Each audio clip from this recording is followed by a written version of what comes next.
Hello students, कैसे हैं आप सब। उम्मीद है आप लोग सेफ होंगे, सुरक्षित होंगे, स्वस्थ होंगे, पढ़ रहे होंगे, मेहनत कर रहे होंगे। आगे बढ़ते हैं हम लोग। कल हम लोगों ने विलोपन विधि के बारे में सीखा था, समझा था। आज हम उसके आगे चर्चा करेंगे, उसके आगे अब प्रश्नावली पर पहुंचेंगे और सवालों को हल करेंगे। चलिए शुरू करते हैं। प्रश्नावली 3.4।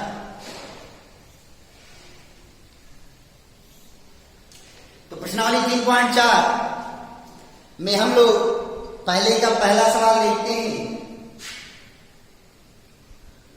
तो हो गया x plus y is equal to 5।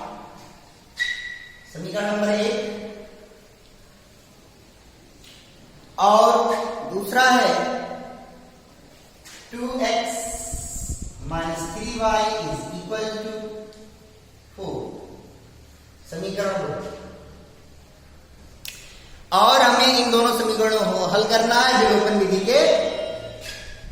दोनों लिखा हुआ निम्न समीकरणों के युग्म को विलोपन विधि तथा प्रतिस्थापना विधि से हल कीजिए। कौन सी विधि अधिक उपयुक्त है? तो मैं पहले ही आपको बता चुका हूं कि कौन सी विधि अधिक उपयुक्त है। विलोपन विधि अधिक उपयुक्त है मेरे ख्याल से, जो आपको मैंने बताया है। और यहां पर आपको जो है विलोपन विधि तथा इस सवाल को विलोपन विधि तथा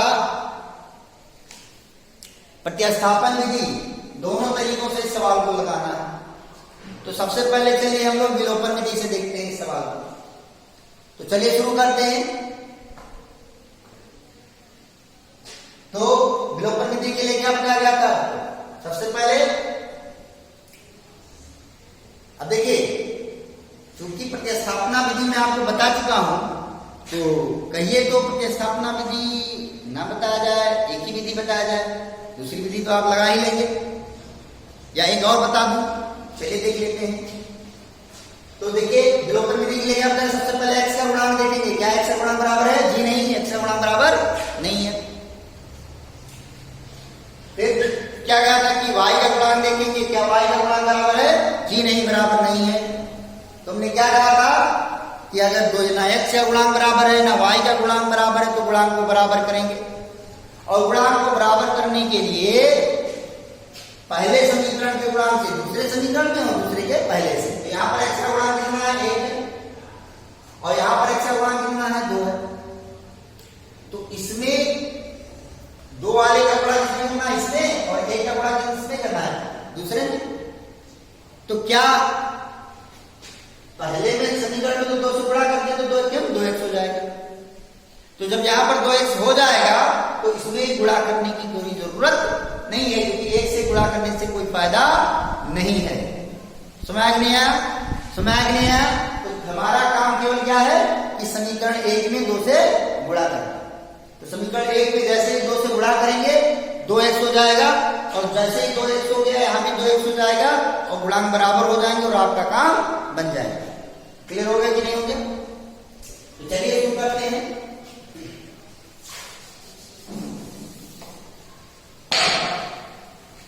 लिखेंगे क्या? समीकरण 1 में 2 से गुणा करके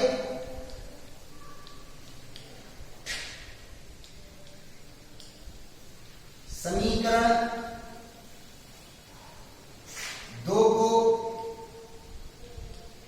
घटाना।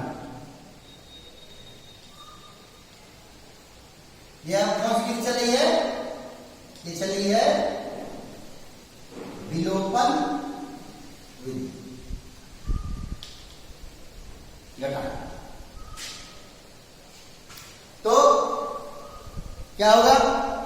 यहां से इसमें 2 से गुणा करेंगे तो क्या होगा? 2x प्लस इसमें 2 से गुणा करेंगे तो क्या हो जाएगा? 2y।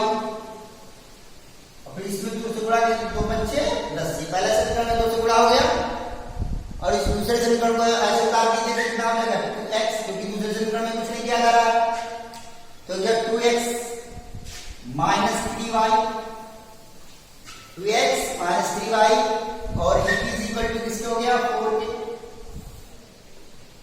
अब क्या करेंगे, घटाएंगे, घटाने हैं, क्यों घटाएंगे, दोनों का चिन्ह सेम इसलिए घटा रहे हैं। यहाँ पर कौन चिन्ह आएगा, माइनस का, घटाने पर चिन्ह बदल जाता है। यहाँ पर माइनस तो क्या हो जाएगा, कौन चिन्ह आ जाएगा, प्लस का माइनस, माइनस प्लस हो गया। यहाँ पर प्लस का चिन्ह घटाने पर क्या आ गया, माइनस आ गया, कितनी आ गया, तो ये प्लस 2x और माइनस 2x क्या हो गया, कट गया। अब यहाँ पर प्लस 2y और यहाँ पर 3y, कितना हो गया 5y, और 5y is equal to 5y is equal to किसके हो गया, 10 में से 4 गया, कितना गया 6। क्लियर हो गया कि नहीं हो गया, ये बात सुना है कि नहीं आ गई। तो therefore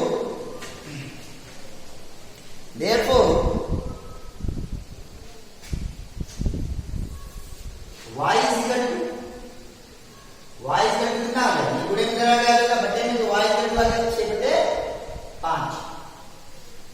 ये बात क्लियर हो गई। अब y का ये मान उठा करके समीकरण एक में रख दीजिए, y का ये मान उठा करके समीकरण एक में रखिए। तो चलिए रखते हैं, y का यह मान समीकरण एक में रखने पर क्या होगा, y का यह मान समीकरण एक में रखने पर क्या होगा, x प्लस y की वैल्यू कितनी मिल गई है 6/5, और ये इक्वल किसके हो गया, ये इक्वल हो गया 5। फिर से देखिए, समीकरण एक में रख रहे हैं, x यहां पर x लिख दिया, प्लस यहां पर प्लस लिख दिया, और 6/5 लिख दिया। ये बात क्लियर हो गई कि नहीं हो गई, आगे बढ़े हम लोग। इसलिए x इज इक्वल टू 5 और ये प्लस 6/5 है, तो 50 करने पर चिन्ह क्या हो गया, बदल गया, तो माइनस 6/5। अब यहां से x इज इक्वल टू लघुत्तम लेंगे तो 5 का गुणा 5 से करेंगे, कितना आ जाएगा 25 माइनस 6/5। क्लियर हुआ कि नहीं हुआ, 5 25, 25 minus 6/5। x is equal to किसके आ गया, 19/5। तो इस समीकरण का हल क्या हो गया, x बराबर 19/5 और y बराबर 6/5। ये बात समझ में आ गई कि नहीं आ गई, मुझे लगता है समझ में आ गई। ये कौन सी विधि हो गई, विलोपन विधि। अब हम इसी सवाल को किस विधि से हल करेंगे, प्रतिस्थापन विधि से। इस विधि से हल करेंगे, प्रतिस्थापन विधि से। तो चलिए इसी सवाल को हम लोग कैसे हल करेंगे, अब प्रतिस्थापन विधि से।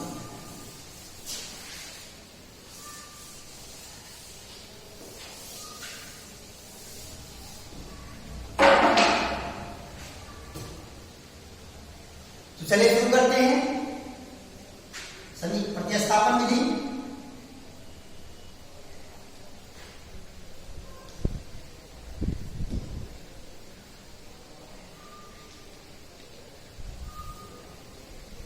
क्या करेंगे, प्रतिस्थापन विधि में क्या बताया गया था, समीकरण एक से x या y का मान निकाल लेंगे और समीकरण 2 में रख देंगे। चलिए शुरू करते हैं समीकरण 1 से।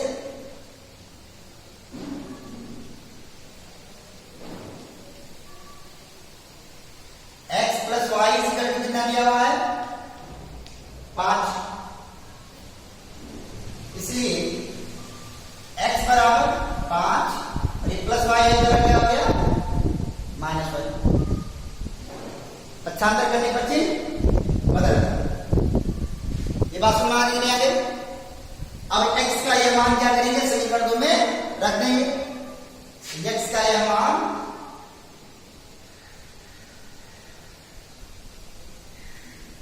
समीकरण 2 में रखने पर, x का यह मान समीकरण 2 में रखने पर क्या होगा, 2x, तो 2 लिख दिया इंटू x, x यहां पर क्या लिखेंगे 5 - माइनस वाई। ब्रैकेट में लगाया कि दो पद मौजूद, तो दो की जगह पर दो लिखा, गुणे की जगह पर गुणे लिखा, दो गुणे एक्स मतलब क्या होगा, दो गुणे एक्स, एक्स यहाँ पर कितना लिखा 5 minus y minus 3 into y, y हो गया और ये इक्वल किसके हो गया 4। अब अगर इसको हम हल करें तो यहां से लिख सकते हैं कि 2 का बड़ा पास करेंगे 2 पंचे 10 माइनस 2 का बड़ा वाई से करेंगे कितना होगा 2y। कोई दिक्कत तो नहीं है, लगता कोई दिक्कत नहीं होगी। माइनस 3y और एक पर किससे हो गया 4। ये बात क्लियर होगी कि नहीं? ये बात समझ आ रही है? अब यहां से हम क्या लिख सकते हैं 10 माइनस 2y और माइनस 3y दोनों की जाते हो गए, यहाँ भी y यहाँ भी y, माइनस 2 और माइनस 3 कितना हो गया माइनस 5y। क्लियर? और ये इक्वल किसके हो गया 4। ये बात सुना आ गया कि नहीं आ गया? मुझे लगता है कोई दिक्कत नहीं होगी। अब 10 माइनस 5 इक्वल 4 आ गया, इसलिए वही बात है करेंगे अक्षर एक तरफ अंक एक तरफ, इसलिए क्या मिलेगा minus 5y is equal to 4 minus y है, y के साथ 5 भी है इसलिए इसको एक साथ इधर लिख दिया और minus 5y is equal to किसको हो गया 4 और एक प्लस 10 इधर आ गया हो गया माइनस 10। पक्षांतर करने पर चिन्ह क्या होता है बदल जाता है। तो यहां से हम लिख सकते हैं कि minus 5y is equal to किसको हो गया 4 में से 10 गया माइनस 6। क्लियर हो गया? बड़े में से छोटे को घटाया और बड़े वाले का चिन्ह लगाया और दोनों तरफ माइनस तो माइनस क्या हो गया plus. Therefore y is equal to किसके हो जाएगा y इज इक्वल टू ये गुणे में लगाया जाएगा बटे में, तो y इक्वल टू किसके हो गया 6/5। और क्या देखा आपने कि y का वही मान प्राप्त हुआ, y का वही मान प्राप्त हुआ जो आपने विलोपन में से निकाला था। क्लियर हुआ कि नहीं हुआ? तो y के बराबर हो गया 6/5 और y का मान यह मान समीकरण 1 में रखने पर सेम प्रोसेस हो गया, इसलिए आगे हम आपको नहीं बताएंगे क्योंकि ये विलोपन विधि में भी वही रहेगा और ये प्रतिस्थापन विधि में भी वही रहेगा। मुझे लगता है आपको समझ में आ रहा होगा, कोई दिक्कत नहीं होगा। तो क्या देखा आपने, इसमें ज्यादा मेहनत करना पड़ा, प्रतिस्थापन विधि में ज्यादा मेहनत करना पड़ा नहीं, वहां सीधे आपको y वैल्यू मिल गई। इसलिए कौन सा विधि ज्यादा बेहतर, सामान्यतः कौन सी विधि ज्यादा बेहतर है? तो विलोपन विधि ज्यादा बेहतर है किसकी अपेक्षा प्रतिस्थापना विधि की अपेक्षा। चलिए पहले का दूसरा सवाल आप लोग ऐसे ही लगाएंगे। अब हम लोग पढ़ते हैं तीसरे सवाल। चलिए पहले के तीसरे सवाल।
पहले का तीसरा सवाल देखते हैं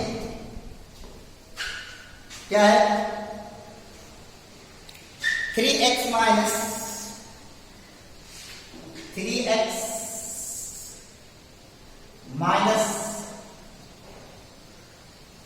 5y minus 4 is equal to 0। पहला समीकरण है। और जो दूसरा समीकरण है वो है 9x is equal to 2y plus c, ये दूसरा समीकरण। तो विलोपन विधि का इस्तेमाल करने के लिए हम चर को एक तरफ रखें या चर को उधर रखें।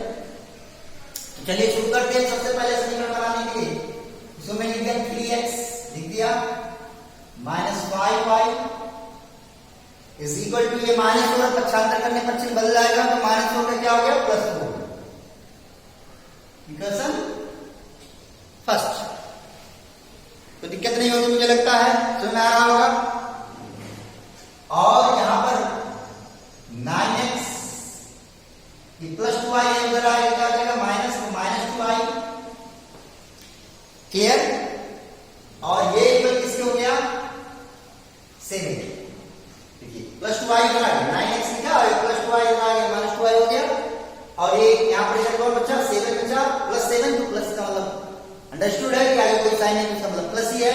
और ये कैसे हो गया सेकंड। अब ये हमारा सवाल हो गया। अब इस समीकरण में हमको प्रतिस्थापन विधि लगाना है और विलोपन विधि लगाना है। तो क्या मैं आपको इस सवाल को बताऊं कि ना बताऊं?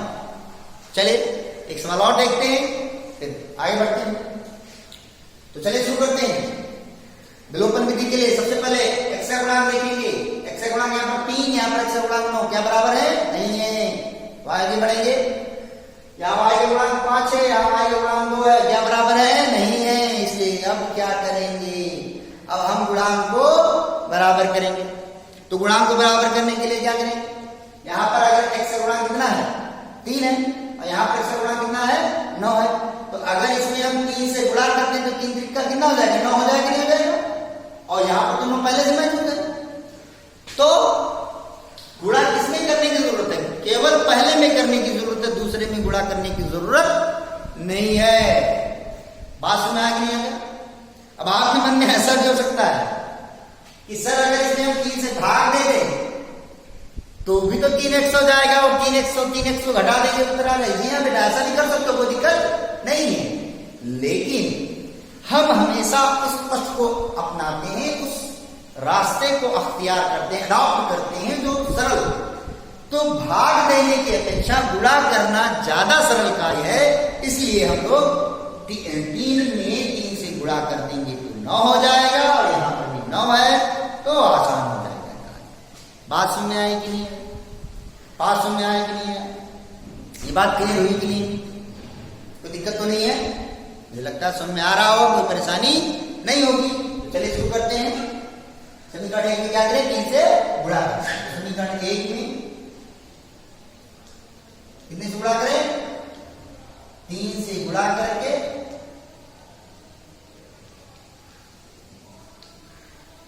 3 से गुणा करके समीकरण 2 को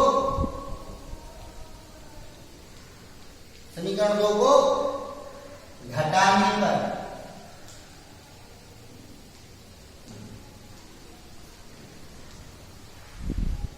समीकरण 2 को घटाने पर। तो चलिए शुरू करते हैं। इसमें 3 से गुणा करना कितने का 9x माइनस 3 से 5 गुणा करके बचे 15 और ये बराबर हो गया 3 चौका 12। समीकरण ये हो गया पहला समीकरण।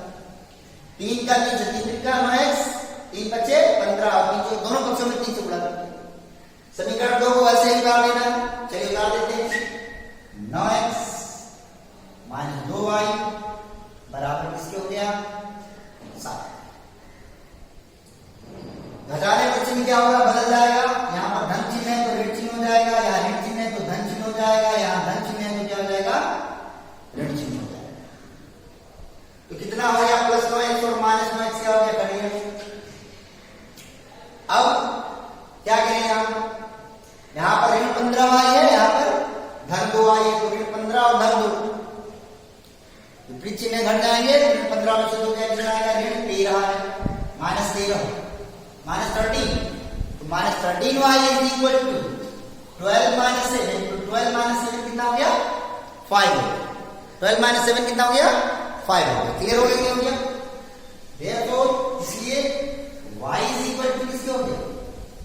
y is equal to 5 upon minus 30 गुणे में अंदर आ गया बटे, इसलिए y बराबर हम लिख सकते हैं ये जो माइनस है, अगर अंश और हर में गुणा कर दें माइनस में, यहाँ पर माइनस आ जाएगा, यहाँ पर प्लस आ जाएगा, यानी हम इसको लिख सकते हैं माइनस 5 बटे 13। माइनस से गुणा कर दिया, ये माइनस प्लस का गुणा क्या हो गया? यहाँ पर माइनस और यहाँ माइनस इंटू माइनस क्या हो गया? प्लस। इसको हम y is equal to minus 5/13 आ गया। y की वैल्यू मिल गई। अब y का ये मान किससे मिला है? समीकरण 1 से मिल चुका है। मतलब हल करने पर अब y का ये मान क्या समीकरण 1 में रखें, क्या समीकरण 2 में? तो चलिए y का ये मान समीकरण 1 में रखने का।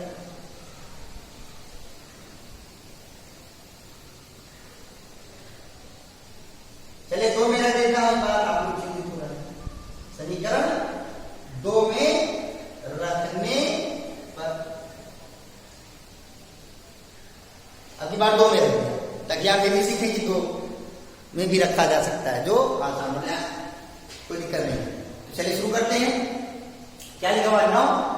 9 लिख दिया, 9 लिखा हुआ, 9 लिख दिया, x लिखा हुआ है, x लिख दिया, माइनस 2 लिख दिया, इंटू y की वैल्यू कितनी आ चुकी है? माइनस 5 बटे 13। यहाँ पर ब्रेकेट लगाकर क्या लिखेंगे? माइनस 5 बटे 13 30। और बराबर का चिन्ह लगा हुआ तो बराबर का चिन्ह लगा देंगे, और बराबर कितना लिखेंगे? 7 के 7। ये बात क्लियर हो गई कि नहीं हुई? मुझे लगता है कोई दिक्कत नहीं होगी। इसलिए 9x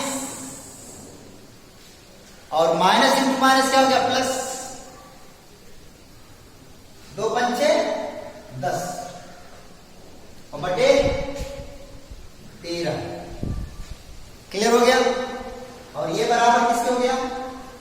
7। सुना है नहीं आएगा? कोई दिक्कत तो नहीं होगी आप लोगों को?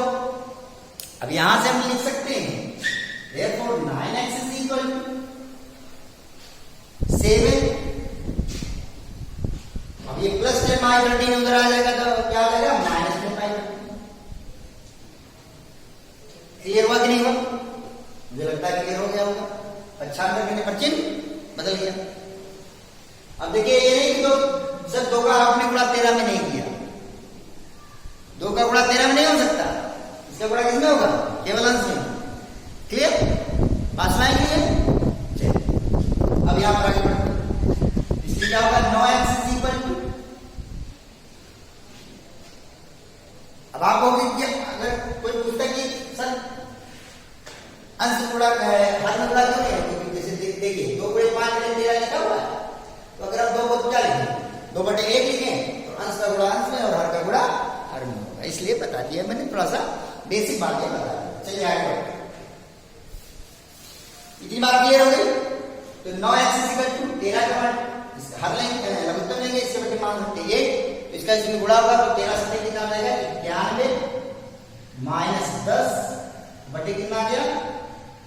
13। क्लियर हुआ कि नहीं हुआ? यहां से लिख सकते हैं therefore 9x is equal to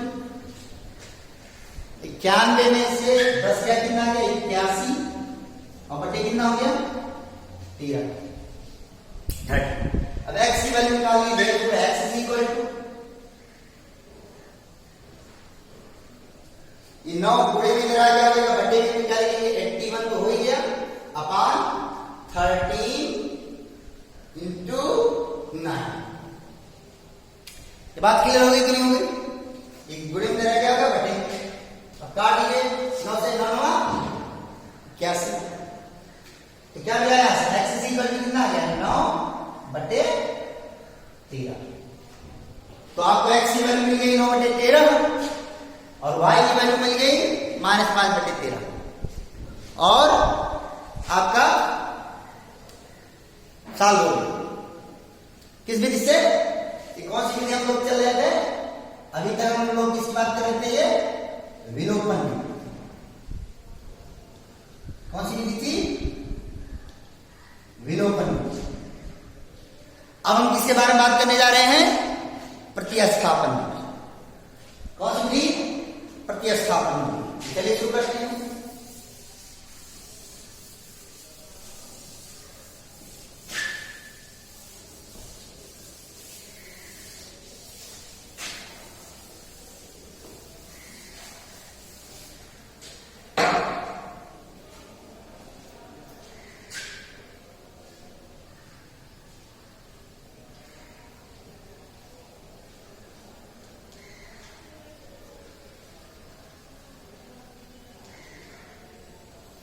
प्रतिस्थापन विधि। चलिए समीकरण 1 से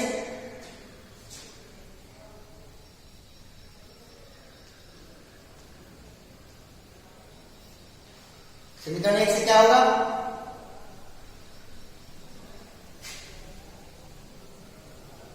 समीकरण 1 से देखिए 3x minus 5y is equal to 4।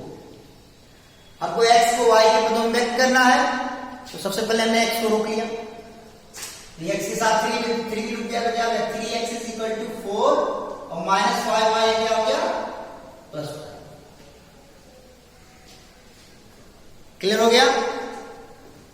इसलिए 3x x is equal to 4 plus 5y upon 3 बटे में आ गया। x की वैल्यू मिल गई आपको, कोई दिक्कत नहीं होगी। अब x का यह मान समीकरण 2 में रख दीजिए। लिखेंगे x का यह मान समीकरण 2 में रखने पर x का, क्योंकि पहले से निकाले तो किसमें रखेंगे? पहले में रखेंगे जी नहीं, पहले में नहीं रखेंगे। किसमें रखेंगे? दूसरे में। x का यह मान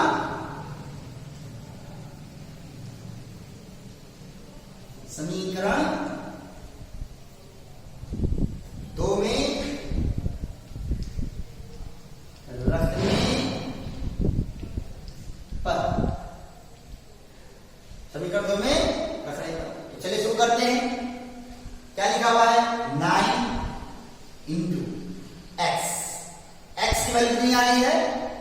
4 प्लस 5y अपान 3। ब्रैकेट लगा दिया। Minus 2y and it is equal to 7। हो गया कि नहीं? हो गया। तो ये 9 3 मल्टीप्लिकेशन में 3 से 3 करके कितना गया? 9। 3 का ठीक। अब इस 3 का जो मल्टीप्लिकेशन होगा, जो गुणा होगा, वो 4 में भी होगा, और 3 का जो मल्टीप्लिकेशन है, जो गुणा है, वो किसमें होगा? 5y में भी होगा। तो चलिए शुरू करते हैं।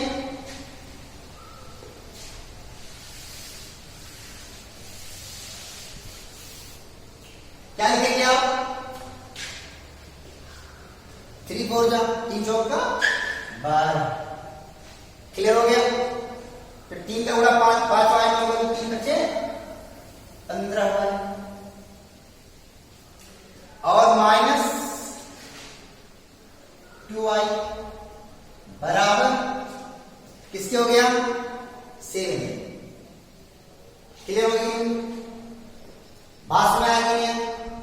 अब यहां से आप क्या लिख सकते? 12, अब देखिए 12 प्लस 15y में से 2y ये कितना हो गया? 13y। और ये इक्वल किसके आ गया? 7 के। कोई दिक्कत तो है नहीं। इसलिए 13y इसका किसके हो जाएगा? 7 और ये प्लस 12 है, इधर आगे आ जाएगा -12। अच्छा अंतर करने पर चिन्ह बदल गया। Therefore y is equal to 7 minus 13y is equal to 7 minus 12 कितना हो गया? -5। तो 13y is equal to जो -5 हो गया, तो y is equal to किसका हो जाएगा? -5 और बटे 13। और y का ये मान उठा करके यहां पर रख दिया गया। फिर वही आगे प्रोसेस वही हो जाएगा, कोई दिक्कत नहीं। तो आज हम लोगों ने प्रश्नावली 3.4 के सवाल प्रतिस्थापन विधि से भी हल किए और विलोपन विधि से हल किए, और हमने देखा कि कौन सी विधि सरल है। इस तरह के सवाल आप लोग लगाइएगा। कल और परसों लॉकडाउन रहेगा, इसलिए क्लास नहीं मिल पाएगी आपको। मेहनत कीजिएगा, सवाल लगाइएगा। कोई समस्या होगी तो मैसेज कीजिएगा मेरे पास। फिर मिलते हैं उसके बाद। धन्यवाद।